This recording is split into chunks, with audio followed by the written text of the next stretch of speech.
fortunate enough to play both ways. We also have something called special teams. And Carter was one of our players. I don't believe, unless he got picked as a gladiator, he ever came off the football field. He played multiple positions on offense. He was our Mike linebacker, captain of our defense. He was one of our kickers. He was on the punt team, the kickoff team, kick return team. He was on every team we had. He's a very universal player and a very smart player. And always had a great attitude, always willing to listen, always willing to learn. One of those guys that I talked about earlier about, as from being a sponge. I don't care what I threw at Carter, he was willing to learn it.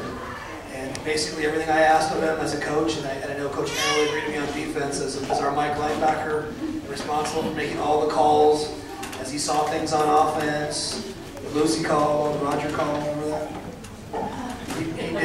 He was one of our more talented players, and also one of our returners, and somebody we really leaned on as a coaching staff. He's almost like an extension of the coaching staff out there in terms of making adjustments and knowing the plays, not only knowing where he's supposed to be, but where his teammates are supposed to be. And Coach Aaron mentioned earlier about the All-Stars, which are new to the PYFL, and you guys know that, but they just started this last year. And Carter was fortunate enough to be voted in by our fellow PYFL Pee Wee coaches as one of the All-Stars for the Pee Wee division this year. So I say it with I say that with great pride. Again, he's one of my guys, one of our guys, and he made the All-Star list, which is a pretty selective club. And I'm very proud of him for making that list, being on the All-Star team. Carter Alexander.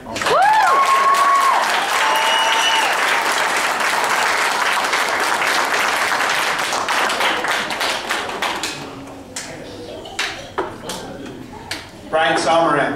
Woo! I tell you what, if